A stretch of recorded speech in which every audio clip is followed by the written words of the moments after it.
They used my college fund to buy Kayla a horse-drawn carriage for her wedding. That was the moment I stopped being a daughter and started being a convenience.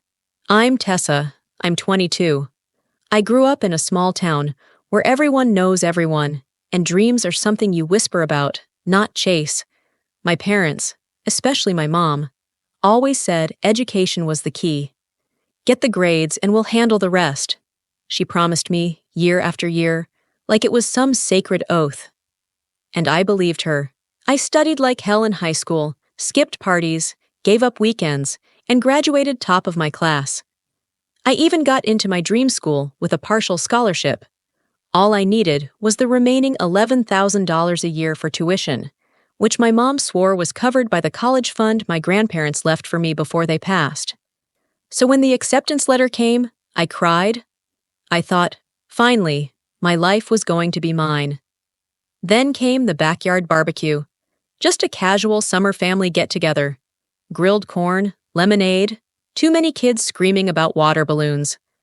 My mom, always the center of attention, tapped her wine glass and stood on the deck, grinning ear to ear like a woman about to announce she'd won the lottery. "Everyone," she said, "I have the most wonderful news. We've decided to give Kayla the full wedding she deserves. Carriage, band, custom dress, the works." People cheered. Aunt Maggie screamed. Kayla teared up and clutched her fiancé's hand like a Disney princess. I stood there frozen, plate of potato salad going cold in my hands. My stomach dropped. Kayla, my younger cousin, had been engaged for a whole 3 months.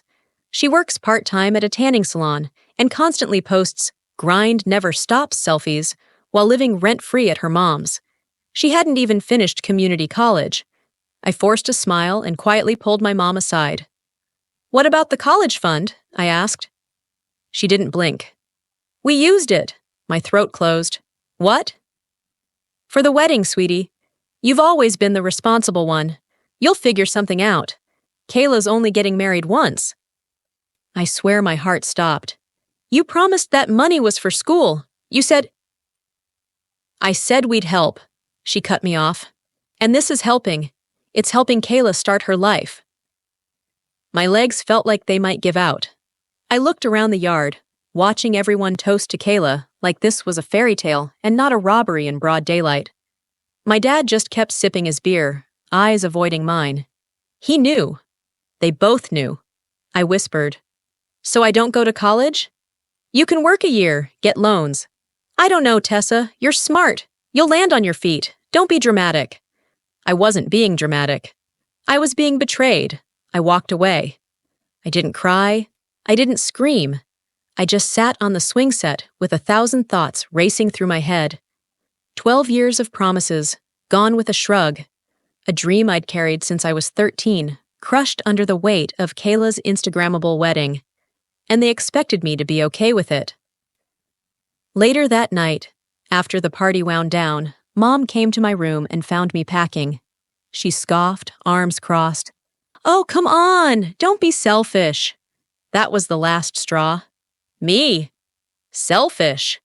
I zipped my bag and said nothing. She rolled her eyes. "Where are you even going?" I stared her dead in the eye. "Anywhere that isn't here." She laughed. "You'll come back. You always do." But this time, she was wrong. Because what she didn't know was that I'd already booked a one-way bus ticket for 6 a.m., and I wasn't just leaving the house. I was leaving the version of myself they built to serve everyone else but me. I was done playing the good daughter. I was done being the backup plan. And when I closed that bedroom door behind me, I knew I was never coming back the same. The bus pulled out of the station just as the sun was beginning to rise, streaking the sky in soft pinks and orange.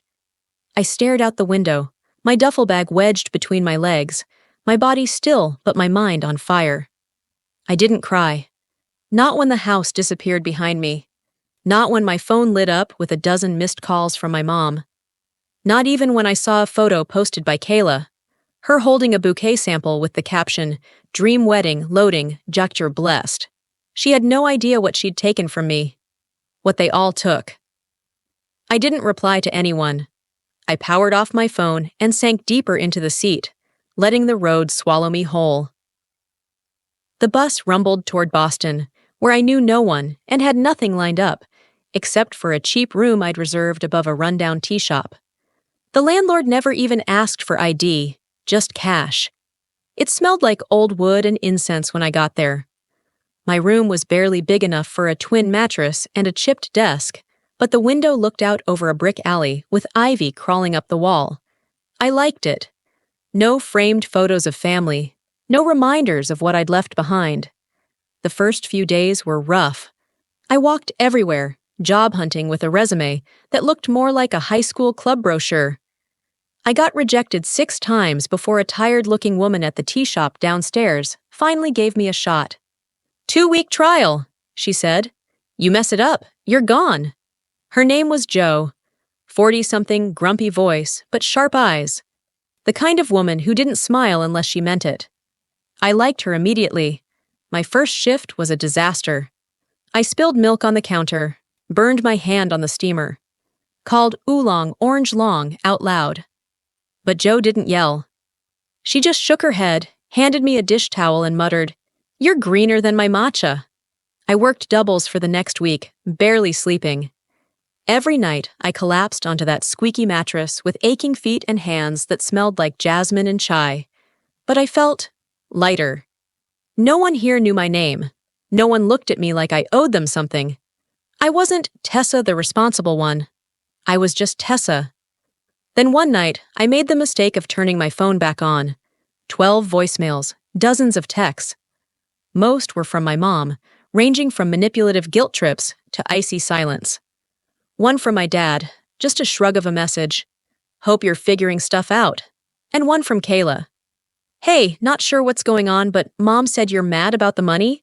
Honestly, your reaction is kinda selfish. It's just a wedding. You'll get another chance at school someday. No hard feelings, though. Love ya, cuz. No hard feelings?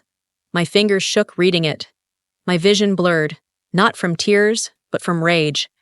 I turned the phone off again and shoved it deep in a drawer. They really thought I'd just accept it.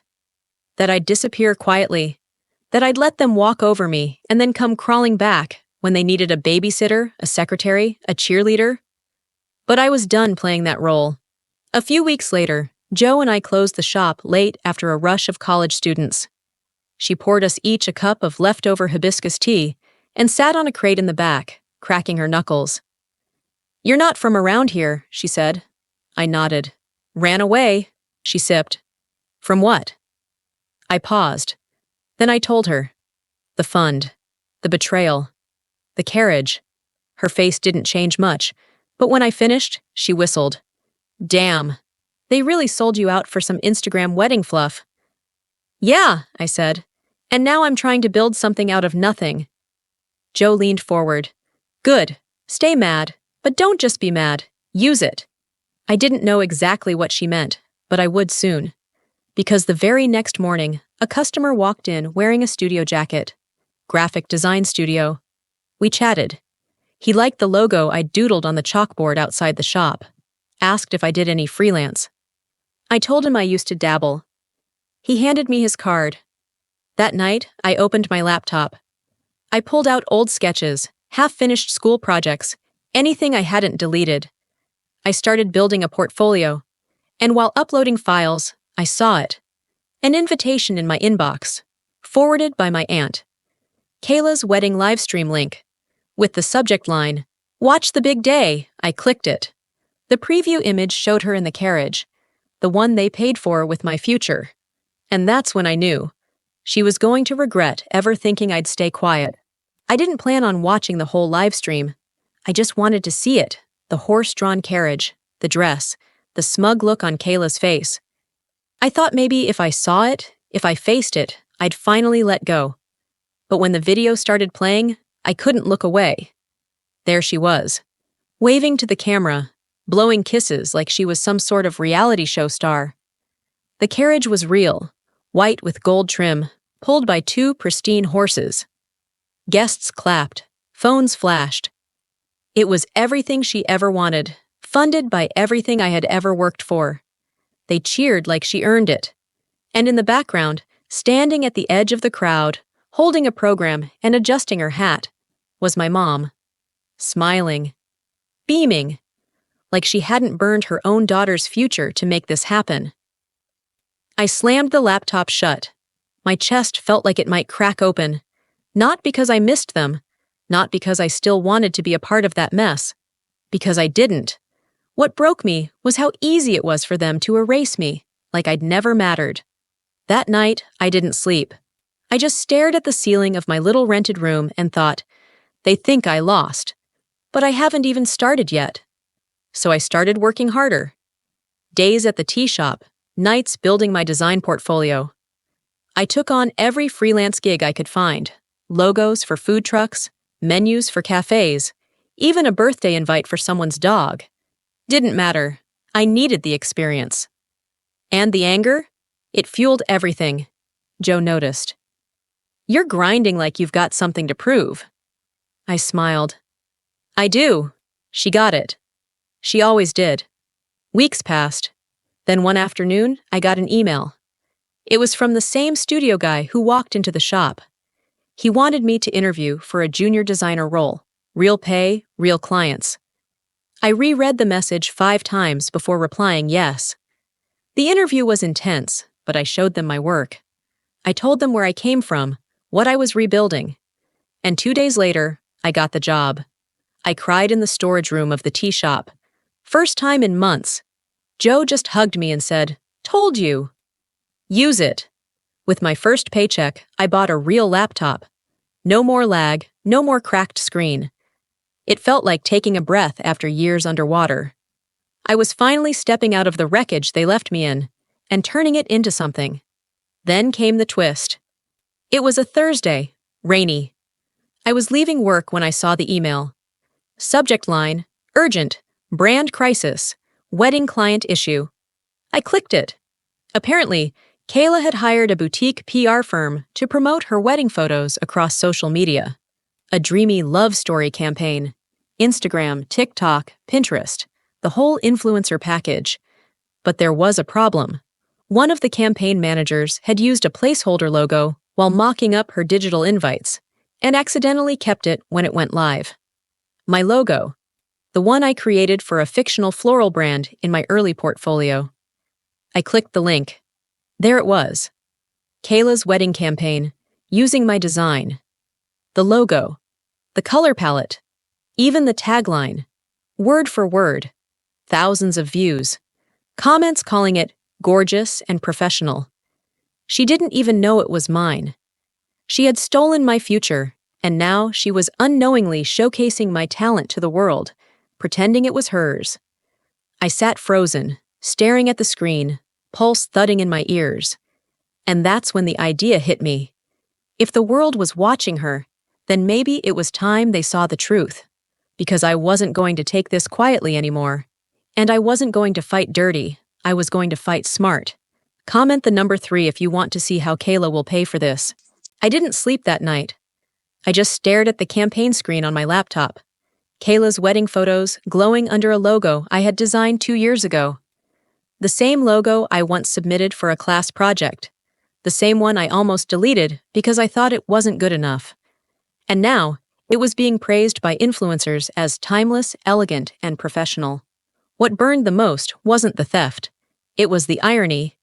Kayla had paraded her wedding as proof she'd made it, while riding on the back of the very future she helped destroy. She didn't even know. None of them knew. And that was my opening. I didn't want revenge by shouting. I wanted it clean, quiet, public.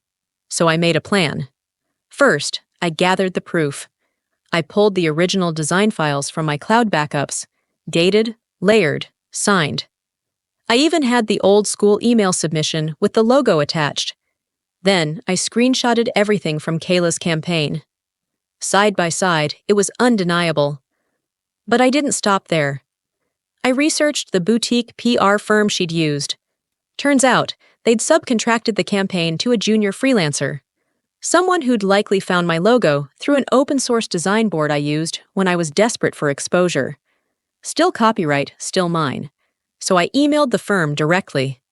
I wasn't angry, I was professional. Dear agency name, it's come to my attention that a recent wedding campaign under your management is using a design identical to copyrighted material from my portfolio. Attached are the original files and documentation verifying ownership. I'm willing to discuss this quietly and resolve it amicably. However, if the material isn't removed and credited properly, I will pursue legal action. I hit send. No threats, no drama, just facts. The next morning, I had a reply from the agency's legal representative. They were panicking. They apologized profusely, said it was an honest mistake, that the freelancer would be reprimanded, that the logo would be pulled immediately. Then they offered me something I didn't expect, a short-term contract. They liked my work. They said I had an eye. They wanted to see more. If I was open to it, they'd fast-track me for upcoming projects. I said yes. And just like that, I was finally being seen. Not because I begged. Not because I obeyed. Because I'd fought for myself. But I wasn't finished yet. The campaign takedown made waves. It didn't go unnoticed. Within days, posts started disappearing. Comments turned sour. And that's when I dropped the final match. Using a quiet, anonymous design blog I'd kept on the side, I published a post titled, "How My Cousin's Wedding Was Built on the College Fund Meant for My Future." I didn't name her, didn't name my family, but I told the story exactly as it happened. The post went viral, thousands of shares, hundreds of comments, most saying what I'd waited years to hear. You deserved better. This is why generational trauma continues. You're not selfish, you're surviving. Kayla never commented, but 3 days later, I got a text from my mom. How dare you embarrass this family like that? No apology, no remorse, just blame. I didn't reply. But the best part?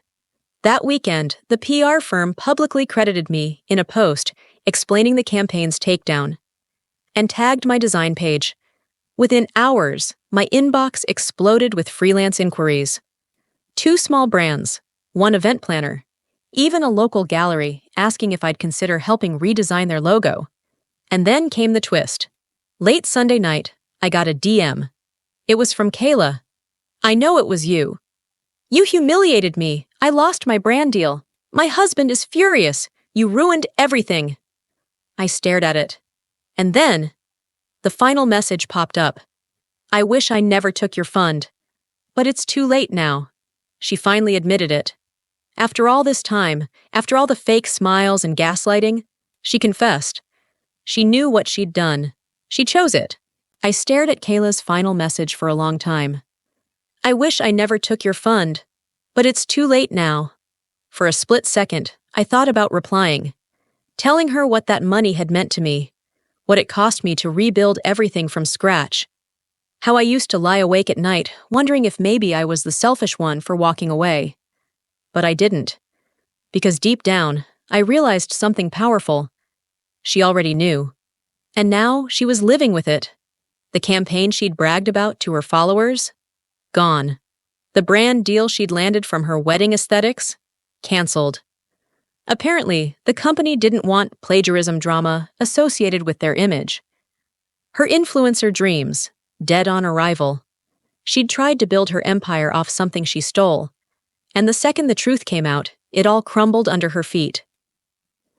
A week later, I got another call from the PR firm. They wanted to hire me permanently. They offered remote flexibility, full benefits, and a chance to lead creative direction for an upcoming campaign. A real position, not charity, not pity. Recognition. I took it. That same night, I sat at my desk, scrolling through my emails when one stood out. A name I hadn't seen in months. Mom. Subject line. Enough. Her message was short. Your little stunt cost this family more than you know. Kayla hasn't left her room. Your aunt is furious. And I don't know who you think you are now, but this isn't the daughter I raised. Don't bother coming back. I read it twice. Then I laughed. It wasn't the daughter she raised? Good. Because the daughter she raised would have given up her dreams to keep the peace. Would have stayed quiet while watching someone else ride her sacrifices into the spotlight. Would have swallowed every insult and betrayal, then smiled through the pain. That girl was gone. I didn't reply to her either. The next day, I posted something on my design page. Not a name, not a call-out, just a quiet caption under a photo of my latest work. Sometimes the best revenge isn't loud. It's building a life they can't touch. And it blew up. Messages poured in. From strangers. From other girls who'd been told to sit down, wait their turn, or be grateful for the scraps they were handed. People told me they saw themselves in my story. For the first time, I wasn't invisible. And neither was my work. Weeks passed. I moved into a better apartment. Nothing fancy, but it had space, light, and no memories of betrayal soaked into the walls. I furnished it piece by piece with money I earned. Every mug in the cabinet, every print on the wall, it all came from me. And then one morning, out of nowhere, I got a package in the mail. No return address. Inside was a photo. It was Kayla, sitting on the floor of a half-packed apartment. No makeup, no filter, holding a sign that said, "Taking a break from socials, focusing on healing." I almost felt sorry for her. Almost. But I didn't need her apology. Not anymore. I already had something better. A life that was mine. A career that started with scraps and turned into a path I carved by hand. And a truth they couldn't erase, no matter how hard they tried to bury it. I'd walked away from everything they built for themselves at my expense, and I built something stronger. For me, for once. Comment the number 3 if you felt that payoff, and let me know. What would you have done if you were in my shoes? If you want more true-style revenge stories like this, don't forget to subscribe and hit that bell. I've got more stories coming soon, and trust me, some of them go even deeper.